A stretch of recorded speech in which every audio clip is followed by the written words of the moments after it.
Sehemu zote unazokuta vijana wakiharibu, wakipigana, wakileta ghasia kuresist, ni kwa sababu kuna mtu mzima mjinga hakutekeleza wajibu wake.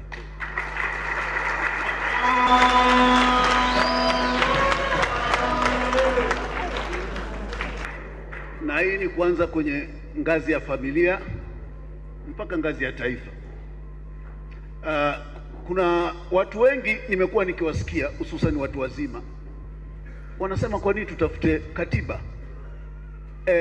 Kwa mfano rahisi tu ambao hata mkulima aliyoko Busokelo anielewe. Nchi ni sherehe, ni kama sherehe hivi, watu wamepika.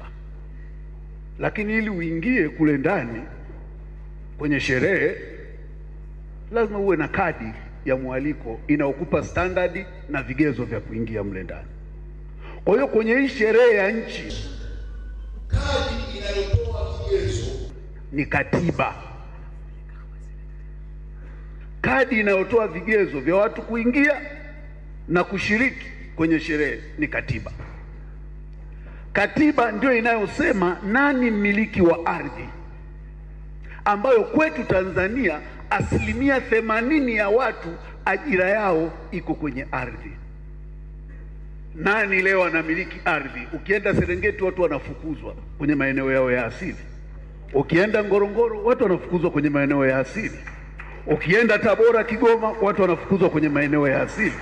Ukienda Katavi mpaka Tanganyika watu wanafukuzwa kwenye maeneo ya asili. Ukienda Dar es Salaam penyewe hapa Kisarawe hapa kushuka, watu wanalalamika, wanaondolewa kwenye maeneo ya asili. Hilo ndio jambo la kwanza.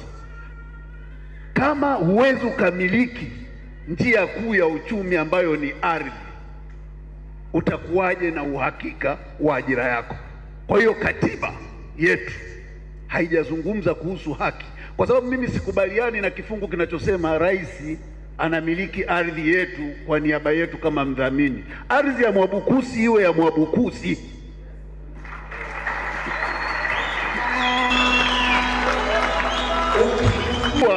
Ukigundua madini kwenye ardhi ya Mwabukusi, ni madini ya Mwabukusi, wewe chukua tozo na kodi. Hilo jambo la kwanza. Jambo la pili ni mfumo wetu wa kiutawala, kwa sababu umetuuliza vijana wanashiriki vipi. Changamoto kubwa tulionayo, tuna mfumo mzuri wa chama kimoja unaolazimishwa kuendesha siasa za vyama vingi. Una injini ya gari, lakini huwezi kuchukua injini ya Bito ukafunge kwenye treni ya SGR, hapo haitawaka, itasambaratika tu. Kwa hiyo mfumo wetu wa katiba, hakuna mahali kwenye nchi yetu inatoa fursa na nafasi ya vijana kushiriki na kuinfluence maamuzi. Vijana ni appendix kwenye taifa. Tunaweza tukawaondoa au tukawahusisha pale tunapowahitaji. That is the second challenge. Wapi tunaiona? Ya tatu, elimu yetu, kwa sababu lazima tuangalie tatizo. Tukitaka kujua kwa nini vijana wako hapo, tuangalie tatizo. Elimu yetu inamwandaa kijana kuwa nani? Wewe ulipomaliza form 6 uliandaa kuwa nani? Ni machawa tu, wauni tunazunguka, tuandai kuwa chochote. Yaani mtu anamaliza degree ya ualimu anaambiwa basi nenda VETA ili ujiajiri. Why wasting all those years? Kwa nini alipofika la 4 ukumpeleka VETA ili akifika la 7 au amemaliza aanze maisha? Kwa hiyo vijana ni wahanga wa mfumo ulioandaliwa na wazee wa kuwafanya wawe jinsi walivyo. Hilo ni jambo lingine. Labda nichomekee swali jingine hapo Mheshimiwa Wakili. Wewe unauona uhusiano wowote kati ya tatizo kubwa, kwa mfano linalotukabili sasa hivi kama nchi, la ukosefu wa ajira kwa vijana, na kutokuwepo kwa katiba ambayo pengine wewe ungependa iwepo? Yeah, kwa sababu katiba ndio ingeleta taasisi za uwajibikaji ambazo zingeilazimisha serikali kupanga mipango inayoakisi hitaji la jamii. Hilo litawezekana tukiwa na bunge huru lisilodhibitiwa na chama, tukiwa na ofisi ya mkaguzi mkuu wa hesabu za serikali mwenye mamlaka ya kushtaki na kufunga wahalifu, sio zile kelele za bungeni.